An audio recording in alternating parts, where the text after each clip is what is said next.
Salut bande de geeks lumineux, Emmanuel Pampuri pour la première fois en 2023 pour une nouvelle vidéo, l'occasion rêvée de vous souhaiter une merveilleuse année.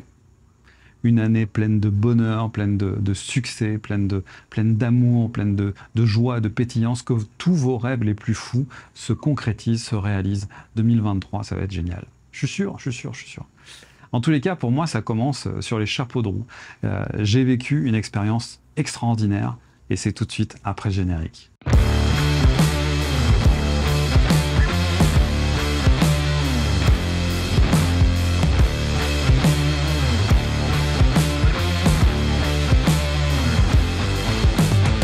Il y a un peu plus d'un mois, je suis parti au Japon accompagné de 80 bonhommes des quatre coins du monde, des influenceurs, des youtubeurs, une dizaine de Français pour découvrir en exclusivité et en avant-première le S5 II.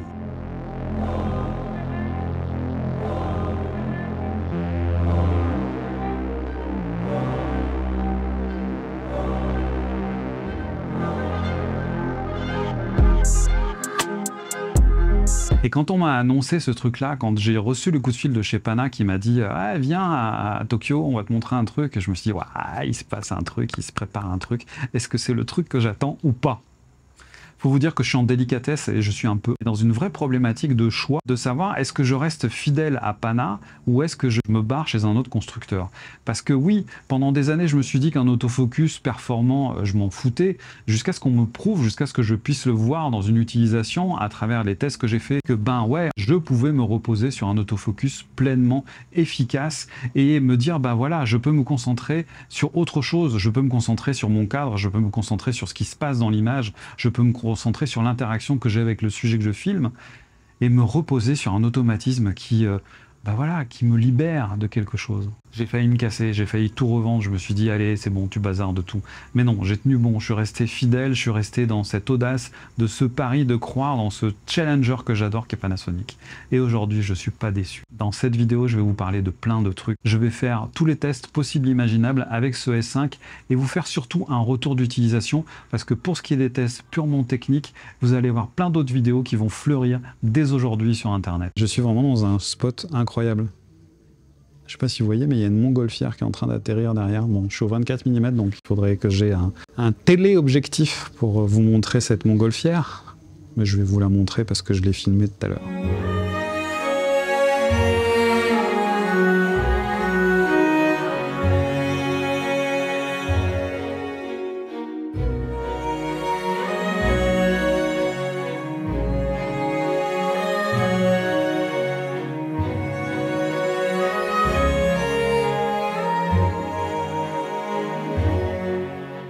J'ai changé de cadre. Et voilà, c'est trop bien, regardez, hop, je sors du cadre, le point se fait sur l'arrière-plan, hop, je re-rentre dans le cadre, hop, le point se fait sur ma tronche et sur mon œil.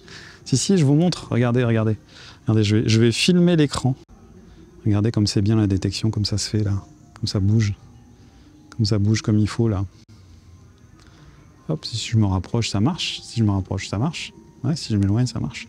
Si je sors du cadre, hop, et là, hop, je rentre dans le cadre. Oups là. Je vais pas me lasser de vous faire cette blague. Donc là, pour info, je suis 100% en autofocus. Et en autofocus continu, bien entendu. J'ai les paramètres par défaut que je trouve plutôt sympa. Les transitions de mise au point sont plutôt smooth. Il n'y a plus d'à-coups, il n'y a plus de problème de pompage comme on avait avec l'ancien autofocus. C'est un régal pour moi, c'est reposant en fait, voilà, c'est ça, c'est reposant. Pouvoir me reposer sur les performances d'un automatisme, c'est un kiff. Ça fait des années que j'ai jeté mon dévolu sur le color science et sur le fameux Vlog, sur ce gamut extraordinaire, sur ces couleurs extraordinaires, ces tons de chair, ces skin tones, ces carnations comme on les appelle, que je trouve absolument magnifique et que je préfère entre toutes les marques. Voilà, c'est clair, c'est dit, c'est assumé, c'est définitif. C'est ce look-là que je préfère, c'est celui qui est proposé par le Vlog de chez Panasonic. Ça m'a pris il y a très longtemps, hein, parce que j'ai commencé à filmer et à avoir une caméra sur l'épaule, j'avais 21 ans. J'ai commencé à comparer les qualités d'image, parce qu'à cette époque, il y avait Hitachi, il y avait Sony, il y avait Thomson, il y avait Ikegami, il y avait des marques comme ça. Et il y avait Panasonic qui n'était pas hyper implémentant en France, mais j'ai toujours eu un faible pour la colorimétrie et pour l'ergonomie de chez Panasonic. Voilà, me demandez pas pourquoi, c'est quelque chose, ça fait partie de ce truc, de ce geste artisanal. Un artisan, quand il a la maîtrise de son geste et de son processus de création, au bout d'un moment, il s'améliore, il s'affine, il devient de plus en plus précis, il devient de plus en plus pointu, il émet de plus en plus de cœur, et il se libère de la technique pour n'utiliser qu'un outil qui est dans le prolongement de ses doigts, de son œil, voilà. Et ces dernières années, je me suis auto-piégé par une espèce de boulimie de vouloir tester plein de caméras et tout ça. J'adore tester des caméras, mais il y a un moment où sur le terrain, c'était compliqué. Donc j'ai fait une première expérience pendant 1 an où je me suis focalisé uniquement sur du Nikon et j'ai adoré travailler avec ces boîtiers-là. Et à la fin de cette expérience, je me suis dit, je vais m'acheter un Z9. Seulement 6 000 € le bébé, et il y a un truc qui n'était pas comblé dans mes besoins, c'est que le Z9, même si c'est une très très belle bête, il y a un truc qui m'agace en fait. Il est trop gros, il est trop volumineux, et il n'a pas de flip screen. Alors certes, c'est un superlatif, c'est une caméra extraordinaire qui est à l'aise dans toutes les circonstances, qui fait des images de dingue, faut que je réponde au téléphone. Ouais, allô ? Je suis en bas, je suis à la terrasse, je me filme. Oui, en dessous de la part. Qu'est-ce qu'il a de mieux ce S5 Mark II par rapport au précédent modèle? C'est un nouveau capteur, 24 millions de pixels, ça n'a rien d'extraordinaire en termes de définition, mais en tous les cas, pour moi, c'est la garantie d'avoir un rapport signal-bruit qui est au top, d'avoir des bonnes photos, 24 millions de pixels, il y a une définition qui est relativement suffisante pour pouvoir faire des agrandissements. Il y a un nouveau processeur et c'est un truc qui est assez génial parce que c'est la première fois que Panasonic, justement, met la technologie L-Square. L-Square, c'est quoi? C'est l'alliance de Panasonic et de Leica au niveau de la R&D. Ils ont décidé de faire une espèce de joint venture, comme on dit, dans le business avec les termes anglo-saxons, pour mettre à profit tout leur savoir-faire et toute leur puissance en termes de R&D pour le processing de l'image. Donc le nouveau processeur du S5 Mark II est la première co-création entre Panasonic et Leica. Un nouveau viseur 3,6 millions de pixels OLED. Donc là, on rejoint la qualité qu'il y avait au niveau de la visée, au niveau des boîtiers plus haut de gamme de chez Panasonic, le S1, S1R, S1H, que j'aime beaucoup. Je trouve que le grossissement est encore un petit peu timide. C'est vrai que quand on a l'habitude du viseur de la gamme supérieure, ben voilà, ça serait bien. Voilà. Bon, je suis gourmand. Je rappelle que le prix du Tagazu est situé aux alentours de 2200 € et qu'il y a un moment où il faut rester raisonnable par rapport à ces prix-là. Mais c'est vrai que moi j'aime bien rêver, hein, pourquoi pas être audacieux. Un truc qui est énorme pour moi, il n'y a plus de limite en termes de durée d'enregistrement parce qu'ils ont implémenté un nouveau système de refroidissement que je trouve absolument magnifique, absolument malin. Le refroidissement se fait au niveau de ce qui pourrait correspondre au prisme en fait sur un appareil photo, sauf que là il n'y a plus de prisme. On est sur un appareil photo hybride, on n'est pas sur un réflexe, et donc tout cet espace disponible a été utilisé pour gérer la ventilation de manière, je trouve, très très maligne. On a du 422 10 bits jusqu'au C4K et on a bien entendu de l'enregistrement jusqu'au 6K en open gate, c'est-à-dire en 3.2 et en 17/9 si on veut. Par contre, on est en 4.2.0 10 bits, mais 4.2.0, c'est moins grave le 4.2.0 10 bits que le 4.2.0 8 bits, bien entendu. Petits trucs qui sont super cool, les points d'attache pour la sangle, et c'est plus des petits œillets qui se baladent et qui font gling gling quand tu fixes ton boîtier sur ton gimbal. Alléluia, merci, il y a très peu de marques qui font ça. S'il vous plaît, les autres, mettez-vous à ce système de fixation parce que sinon c'est relou. C'est relou. La prise HDMI qui passe en plein format, alléluia. Pour moi qui fais des captations de concert en multicaméra, je ne pouvais pas utiliser le S5 parce que j'avais trop peur systématiquement de casser cette prise micro HDMI. C'est trop petit, c'est trop fragile, c'est pas possible. Voilà. Donc là maintenant, S5 Mark II, c'est vraiment une bénédiction de ce côté-là aussi. Joystick 8 directions au lieu de 4, c'est vrai que le précédent joystick n'était pas hyper agréable à utiliser. Ça, c'est un truc qui est plutôt cool. Voilà.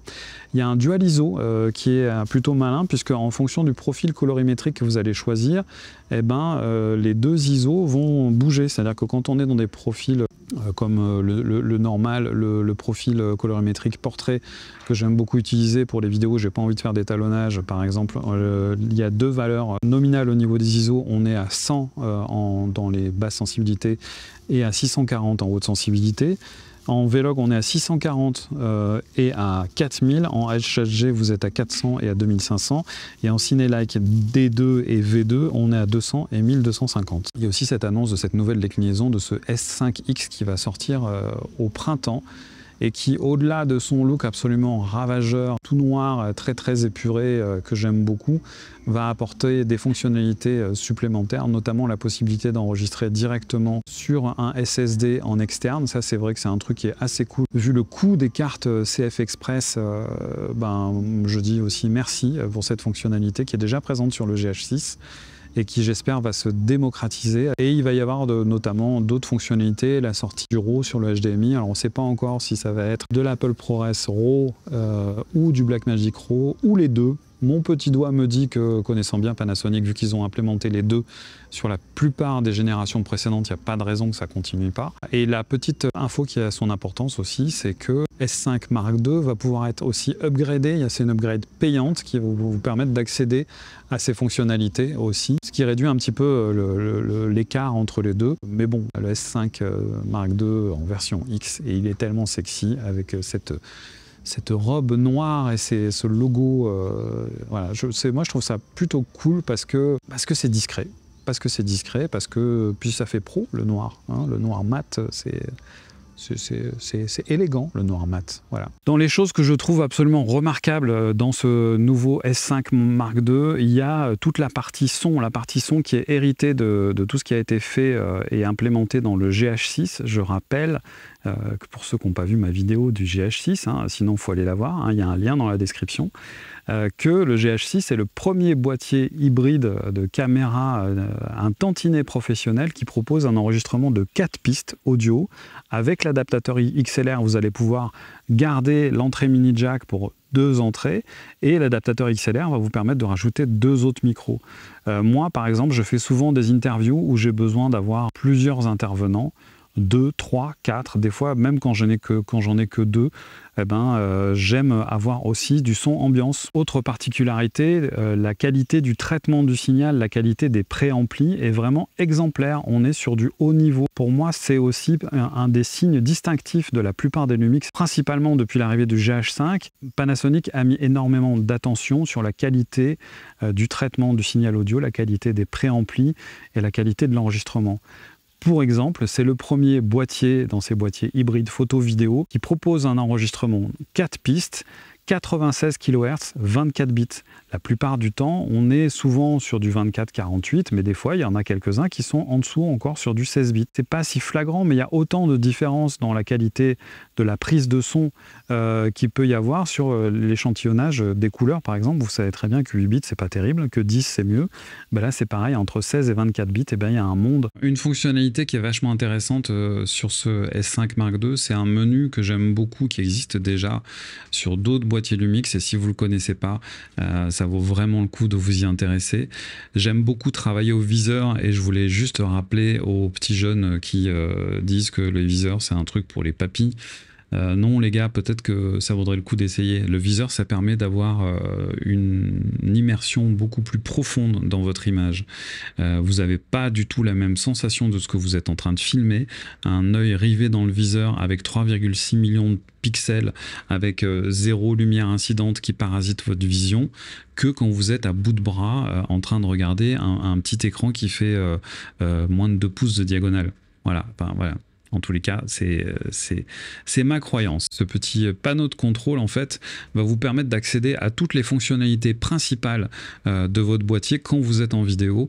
Et c'est fort pratique parce que c'est un menu qui est tactile et du bout du doigt, vous allez pouvoir modifier tous les paramètres de votre boîtier. Ici, ça vous permet aussi notamment d'accéder directement au menu. Et là, vous voyez 2 pistes audio, donc issues d'un petit micro canon qui est sur la caméra, plus le micro, les 8 audio qui est ici. Avec lequel j'enregistre, qui est branché sur l'adaptateur XLR avec une alimentation fantôme et qui, ma foi, a un tout autre son, hein. On est d'accord qu'il y a un tout autre son. Dans les choses significatives qui différencient Lumix d'autres marques, pour moi, dans l'image, il y a cette multitude de choix de résolution, de fréquence d'image, qui n'existe pas chez la concurrence. Fuji fait un petit peu de ça, mais c'est les seuls par exemple à différencier une résolution dite 4K, mais on dit 4K à tort, on devrait dire Ultra HD, dans un ratio 16/9, et c'est les seuls à proposer du cinéma 4K, donc en 4096 de large au lieu de 3840. Typiquement aussi, c'est les seuls à avoir implémenté de façon sérieuse et incroyablement puissante des fonctionnalités dédiées à la gestion des optiques anamorphiques. On a des systèmes de D-squeeze sur le monitoring en fonction du facteur d'anamorphose que vous allez utiliser sur votre optique, que ce soit du 1.33, du 1.5, du 1.8, du 2. Vous allez pouvoir choisir. Et autre particularité qui est juste incroyable, c'est les seuls à avoir pensé à faire une stabilisation qui fonctionne et qui aille de concert avec les optiques anamorphiques. Forcément, la stabilisation, elle est différente entre une optique sphérique et une optique anamorphique. Le ratio d'image étant différent sur le vertical et l'horizontal, eh ben, ça bouge pas pareil. Une optique anamorphique, tous les petits mouvements qu'il va y avoir à corriger à travers la stabilisation, ça ne se passe pas de la même façon en anamorphique que en sphérique. Il y a tout ce qui est gestion des luttes aussi, c'est les seuls à gérer, à mon sens, des vraies luttes 3D, donc c'est des fichiers point cube, et vous allez pouvoir les gérer de manière très intelligente, c'est-à-dire que vous allez pouvoir vous offrir une panoplie de looks incroyables en chargeant jusqu'à 10 luttes en interne dans le boîtier.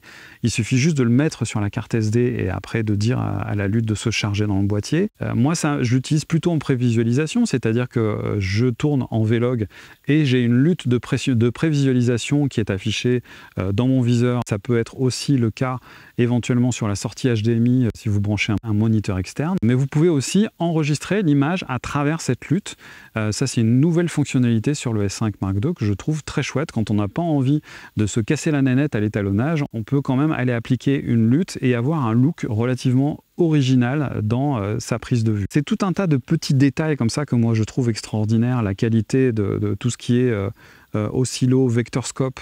On est sur un truc qu'on a dans des moniteurs très très haut de gamme de chez Small HD, de chez Sony ou Pana. Et c'est plein de petits détails comme ça qui font vraiment la différence pour moi.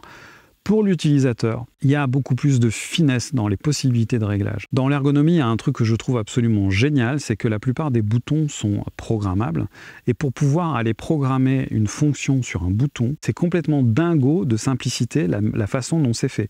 Il suffit d'appuyer sur un bouton programmable pendant quelques secondes, et là, d'un seul coup, il comprend qu'on veut changer la fonction. Et là, on a accès à tout le panel des fonctionnalités qui peuvent être affectées à ce bouton. Je trouve ça juste d'une simplicité et d'une efficacité redoutable.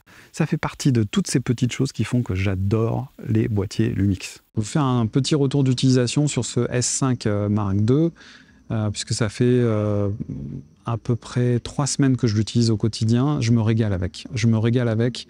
Le seul truc qui me fait vraiment pester encore aujourd'hui, c'est le temps de boot. Les ingénieurs de chez Panasonic travaillent d'arrache-pied pour modifier certaines choses.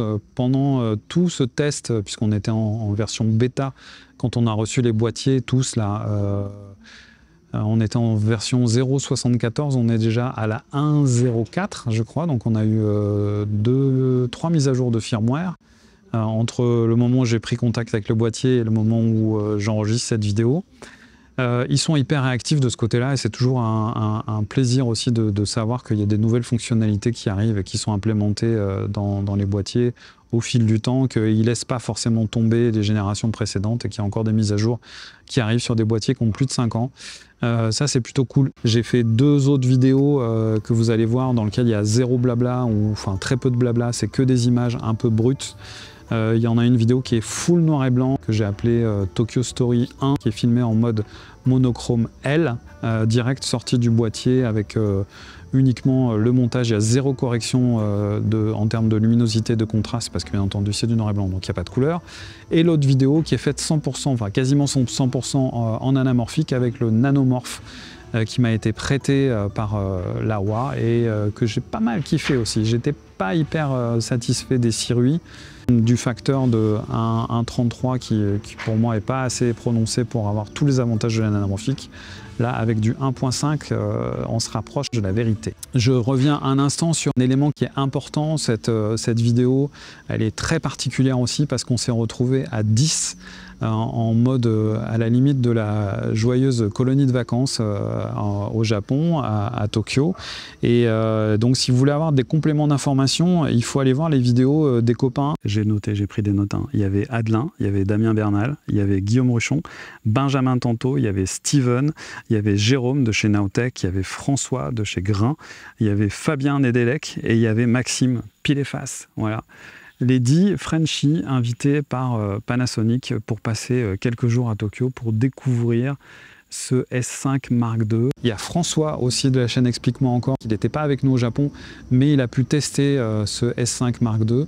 Donc voilà, vous allez pouvoir faire une idée assez précise à travers toutes ces reviews. C'est un honneur, c'est déjà, c'est une grande fierté pour moi. Je me dis, bah merde, quand même, je fais partie des 80 bonhommes qui sont invités par cette énorme société à l'autre bout du monde, reçu comme un roi. Là, mine de rien, ça fait 3 semaines que j'utilise le S5 Mark II au quotidien. Je suis actuellement en tournage ici au Laos pour un projet très ambitieux où j'ai besoin d'avoir une caméra qui est hyper polyvalente, sur laquelle je puisse me reposer sur des automatismes performants, qui soient robustes, qui soient compacts, qui me permettent d'avoir une qualité d'image incroyable, des qualités notamment de dynamique et des qualités en termes de colorimétrie sur les carnations. Je filme une femme magnifique qui s'appelle Mareva. On est en train d'enregistrer une 50aine de modules vidéo pour un programme de formation en ligne. J'avais besoin d'un outil qui soit aux petits oignons. Je ne voulais pas passer ma vie à être sans arrêt sur le qui-vive, à savoir si notamment la mise au point, elle est bonne ou pas. Sincèrement, c'est une énorme surprise. J'imaginais à aucun moment me faire hyper par un boîtier qui coûte 2200 €. J'ai un petit côté snob parfois, je le confesse. J'aime bien les gros joujoux qui coûtent cher. Est-ce que pour autant ça va me permettre d'être meilleur? Est-ce que je vais être plus efficace? Est-ce que j'ai vraiment besoin de toutes ces fonctionnalités ultra pointues, comme du 4K 120, comme du 8K, comme du 48 millions de pixels en photo? La réponse est définitivement non. J'ai pas besoin de tout ça au quotidien. Je viens d'en avoir la preuve, ça fait 3 semaines que j'utilise ce S5 quasiment tous les jours et il n'y a aucun moment où je me sens bridé par des fonctionnalités qui pourraient aller à l'encontre de mes besoins, de mon désir de créativité. Voilà, je me régale, je m'éclate, ce truc, je me suis fait choper, je me suis fait avoir, voilà, ça y est, c'est bon, j'ai mon joujou et voilà, et aujourd'hui, bah, je préfère aller dépenser mon argent dans des accessoires, dans des optiques, dans un nouveau trépied, dans du son, dans de la lumière, plutôt que d'aller mettre 4005 ou 6000 € dans un boîtier. Voilà, peut-être même que j'en achèterai 2. Si vous avez aimé cette vidéo, si vous avez kiffé, si vous avez envie de soutenir mon travail, si vous avez envie que je continue à faire ce genre de vidéos, mettez-moi un petit commentaire. Dites-moi si vous avez des questions sur le boîtier aussi, sur mon expérience utilisateur, sur ce S5 Mark II. Si vous avez envie de me soutenir et de m'accompagner, de m'encourager à faire d'autres vidéos, bien entendu, il faut vous abonner, s'il vous plaît, faites-le. Vous êtes encore plus de 80% à ne pas vous abonner, je ne comprends pas, ça ne coûte rien, il faut juste cliquer. L'autre façon absolument génialissime et adorable que vous pouvez avoir de soutenir mon travail, c'est si vous avez des courses à faire, si vous aimez acheter en ligne, achetez via un des liens affiliés que je vous propose dans la description. Je travaille toujours avec les gens d'Images Photo Lyon, IPLN. Ils ont créé un site qui est extraordinaire, où c'est hyper limpide, où les fiches produits sont super détaillées. Ils ont de plus en plus de créateurs qui maintenant délaissent les grosses chaînes, genre Amazon et compagnie, pour aller se focaliser sur leurs propositions. D'une part parce que les prix sont à peu près partout pareil, à quelques euros près, et d'autre part parce qu'il y a un vrai service avec des gens qui sont des gens vrais, qui répondent aux questions, qui sont là pour faire en sorte que les clients soient contents et qui reviennent. Donc voilà, c'est la raison pour laquelle je suis client chez eux depuis mes 18 ans. Bah ouais, ça fait plus de 30 ans que je suis client chez Images Photo Lyon, devenu IPLN pour la version en ligne, et qu'ils ont toute ma confiance parce qu'ils sont à l'affût. C'est des gens qui sont curieux de l'innovation en fait. À chaque fois qu'il y a une nouveauté technologique qui arrive, quelque chose qui vient bouleverser le marché, ils se disent jamais « Ah merde, on est dans la merde ». Ils se disent « Bon, on va apprendre on va comprendre. Pour moi, c'est les premiers revendeurs en France qui ont cru aux appareils photo qui filment, parce qu'ils ont compris que c'était la fin des caméscopes de belle-mère et qu'ils allaient plutôt vendre des appareils photo aussi pour faire de la vidéo. Enfin bref, je les adore. ipln.fr avec le code PAMPURI, si tu as des courses à faire, toi ça te coûte 0 balles. À toi ça te coûte 0 balles. Moi, ça me rapporte un tout petit quelque chose. C'est pas grand chose, hein, c'est 3%. Mais c'est 3% plus 3% plus 3%. Ça met du beurre dans les épinards. Ça me permet, moi, de continuer à me sentir soutenu et valorisé dans ce que je transmets. Cette vidéo est à présent terminée. Si vous avez aimé, comme d'hab, hein, le like, le partage, les commentaires. Merci d'avoir regardé cette vidéo. Faites de belles images, éclatez-vous, partagez. Dites-moi si vous avez des créations, des trucs, n'hésitez pas à mettre des liens sur vos vidéos. Rejoignez le groupe Facebook des Geeks Lumineux. Il s'y passe des choses assez sympas, non seulement sur les annonces et sorties de produits, mais aussi c'est une belle communauté sur laquelle on peut compter quand il y a besoin d'un coup de main ou voilà, juste de partager son travail pour avoir l'avis des copains. Prenez soin de vous, faites de belles images et à bientôt. Ciao. 85 mm. Je suis à peu près là. Mais vous voyez, il fonctionne bien cet autofocus. 85 mm. Voilà. Mais là, ça marche plutôt pas mal, non? Qu'est-ce que vous en pensez?